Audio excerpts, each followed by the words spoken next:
स्वागत है आपको एक बार फिर से मेरे YouTube चैनल पर। तो आज क्लास 10 के भौतिक विज्ञान अभ्यास 1 में आज हम लोग पढ़ेंगे सिद्ध कीजिए हवा के सापेक्ष कांच का अपवर्तनांक तथा कांच के सापेक्ष हवा के अपवर्तनांक का व्युत्क्रम होता है, या सिद्ध कीजिए कि ए एन जी बराबर 1 होता है जी एन ए। मतलब ए एन जी का नाम क्या है? तो हवा के सापेक्ष कांच का अपवर्तनांक।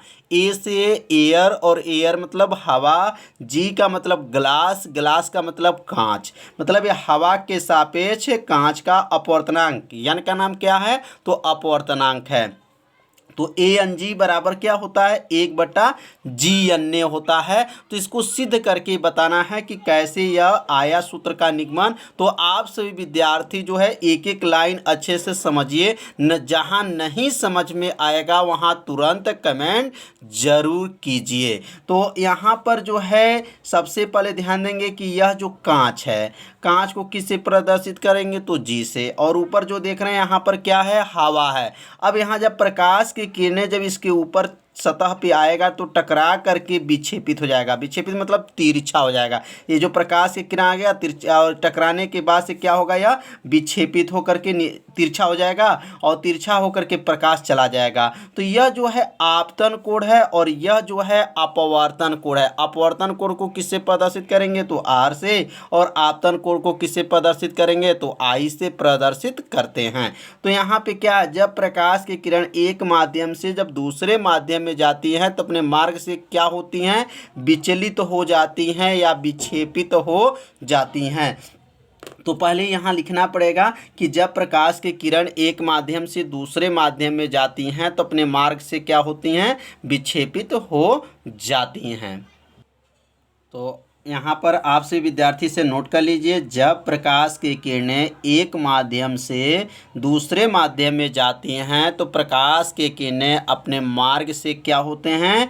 विक्षेपित हो जाता है। तो ये जो प्रकाश की किरण आया है और यहाँ से जो है विक्षेपित हो गया है। तो ये लिखने के बाद से जब हम ऊपर से जब चलेंगे तो ऊपर से जब चलेंगे तो ऊपर का पहला माध्यम क्या है? हवा है। और नीचे जो दूसरा माध्यम क्या है? तो कांच है। तो इसके बीच में देखेंगे हवा और कांच के बीच में आपतन कोण क्या है? तो आई है। और अपवर्तन कोण क्या है? तो आर है। अगर नीचे से चलेंगे, नीचे से अगर ऊपर जाते हैं, जैसे मान लीजिए प्रकाश की किरण गया और यहाँ से विक्षेपित हो गया, तो यह जो है नीचे से अगर चलेंगे तो यह आपतन कोण हो जाएगा और यह अपवर्तन कोण हो जाएगा। बस थोड़ा सा आपको ध्यान देना है, ऊपर से चलने पर यह आपतन और यह जो है अपवर्तन, नीचे चलेंगे तो यह आपतन, यह जो है अपवर्तन हो जाता है। तो यहाँ नोट करेंगे कि हवा और कांच के बीच में चलना है। तो यहाँ लिखेंगे हवा तथा कांच के बीच, कांच के बीच आपतन कोण।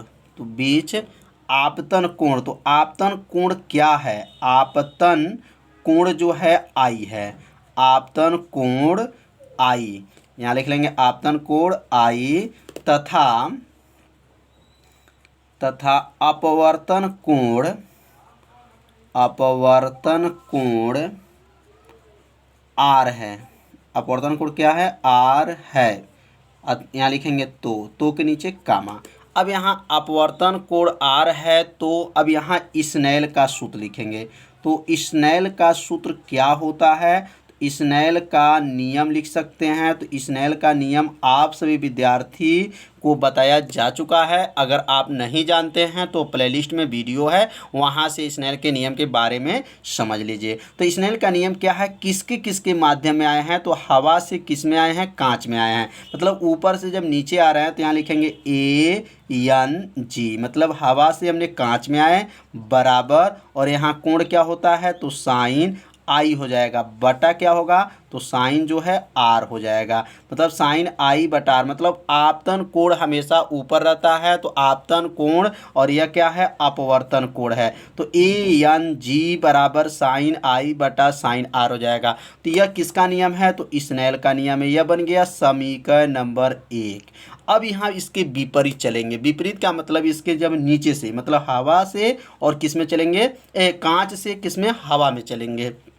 तो यहाँ लिखेंगे इसके विपरीत, इसके विपरीत। अब यहाँ उल्टा चलेंगे, इसके विपरीत कांच से किस में चल रहे हैं, हवा में। तो लिखेंगे यहाँ पर कांच तथा हवा, हवा के बीच, हवा के बीच आपतन कोण। आपतन कोण क्या है, तो आपतन कोण जो है अब ध्यान देंगे, आपतन कोण पहले क्या था, आई था, लेकिन अब जो है आपतन कोण आई नहीं प्रयोग करेंगे, अब आपतन कोण आर का प्रयोग करेंगे। जब ये नीचे से चलेंगे तो अब ये आपतन कोण यह हो गया और अपवर्तन कोण यह हो जाएगा। तो यहाँ लिखेंगे आपतन कोण जो है आर, और आपतन कोण आर हो गया तथा अपवर्तन कोण, तथा क्या लिखेंगे, अपवर्तन कोण। तो अपवर्तन कोण क्या है, तो अपवर्तन कोण आई है। तो अब यहाँ लिखेंगे तो स्नेल का नियम, पुनः यहाँ लिखेंगे स्नेल का नियम। तो अब यहाँ स्नेल का नियम क्या बनेगा, तो यहाँ स्नेल का नियम बनेगा, अभी जैसे यहाँ ENG लिखे, मतलब हवा और कांच के बीच में चले हैं। अब यहाँ हवा और कांच के बीच में नहीं गए हैं, अब कांच से हवा में गए हैं। तो कांच से हवा में जब जा रहे हैं तो इसके लिए क्या बनेगा, GNA, मतलब यह जो है कांच के सापेक्ष हवा का अपवर्तनांक हो गया। और यहाँ क्या था, हवा के सापेक्ष कांच का अपवर्तनांक, मतलब यह ऊपर से नीचे और यह नीचे से ऊपर, ध्यान देना है, बराबर क्या होगा। अब यहाँ साइन आई था ना, तो यहाँ आई मतलब आपतन कोण, यहाँ आपतन कोण क्या है, तो आपतन कोण आर है। तो यहाँ लिखेंगे साइन, अब यहाँ आर बटा साइन क्या हो जाएगा, आई हो जाएगा। मतलब नियम इसका जो है स्नेल का, आपतन कोण ऊपर रहता है और अपवर्तन कोण नीचे रहता है। तो यहाँ आपतन कोण क्या है, तो आपतन कोण आर है, तो आपतन कोण को ऊपर लिख लेंगे, अपवर्तन कोण आई है तो यहाँ नीचे लिख लेंगे। तो यह लाइन आप लोग को ध्यान देना है। इस लाइन को आप लोग विद्यार्थी ध्यान से समझिए, जहाँ नहीं समझ में आए वहाँ तुरंत कमेंट जरूर कीजिए। जब इसे एक बार जब आप लोग अपने कॉपी में नोट करेंगे तो आपको अच्छे से समझ में आ जाएगा। तो अब यहाँ क्या करेंगे, थोड़ा सा यहाँ गणित का नियम लागू होगा। तो गणित का नियम क्या है, जैसे अब यहाँ पर इसका अगर उल्टा कर दे, जैसे AN यहाँ GNA कर लें, मतलब 1 कर लें, तो इधर भी आप बटा कर सकते हैं, 1 साइन आर बटा क्या है, साइन आई हो जाएगा। तो यह लाइन को ध्यान देना है। क्या किए हैं कि यह AN मतलब GNA को हमने क्या किया, 1/GNA का लिए, तो इधर भी 1 का लिए, दोनों पक्षों में जो है बटा किया गया है। जब दोनों पक्षों में बटा किया जाएगा तो मान आपस में क्या माना जाता है, बराबर माना जाता है। अब यह मान जो नीचे वाला मान कहाँ चला जाएगा, सबसे ऊपर चला जाएगा। तो यह सबसे जब ऊपर चला जाएगा तो क्या बन जाएगा, तो ऊपर अब जाने पर, तो अब यहाँ नोट कर लेंगे, 1/GNA बराबर जो है ये ऊपर चला गया तो साइन आई बटा साइन क्या हो जाएगा, आर हो जाएगा। तो कितना आसान है। अब ये दोनों पक्षों में जब बटा किए हैं तो क्या बना, 1/GNA बराबर क्या आ गया, साइन आई बटा साइन आर आ गया। तो नीचे वाला मान को कहाँ भेज दिए, ऊपर भेज दिए। यह मान जो है समीकरण 1 में निकल चुका है। अब समीकरण 1 को एक बार आप सभी विद्यार्थी देख लीजिए, समीकरण 1 क्या है। देखिए साइन आई बटा साइन आर कितने के बराबर है, तो ANG के बराबर है। अब साइन आई बटा साइन आर के स्थान पे क्या लिखेंगे, ANG लिख सकते हैं। अब इसके जगह पे ANG लिखाएगा, तो अब यहाँ पे लिखना चाहें तो यहाँ लिख सकते हैं कि समीकरण 1 में हम लोग पढ़े हैं कि ANG बराबर क्या पढ़े हैं, ANG बराबर है क्या है, साइन आई बटा साइन आर। अब इसके जगह पर ANG लिख देंगे, तो अब क्या हो जाएगा यहाँ पर 1/GNA बराबर, अब यह हट जाएगा और इसके स्थान पर ANG लिख सकते हैं। ये दोनों मान जो है बराबर है, तो बराबर है तो इसको क्या लिख सकते हैं, तो ANG बराबर क्या होगा, तो 1/GNA हो जाएगा। तो समझ में आ गया होगा। तो सूत्र का निगमन जो है आप सभी विद्यार्थी समझ लिए होंगे, बहुत ही आसान है। अगर आपको नहीं समझ में आया होगा तो एक बार और वीडियो को देखिए, जिससे आपको पूरा समझ में आ जाएगा। अब इसी प्रकार अगर अलग से और भी सूत्र बनाना चाहते हैं, जैसे यहाँ पर सूत्र लिख सकते हैं, जैसे WNG। तो WNG का सूत्र क्या बनेगा? तो अब देखिए ANG है तो यहाँ उल्टा हो जा रहा है, GNA हो रहा है, तो इसी तरह WNG है तो क्या बनेगा, 1/G, अब आगे हो जाएगा GNW हो जाएगा।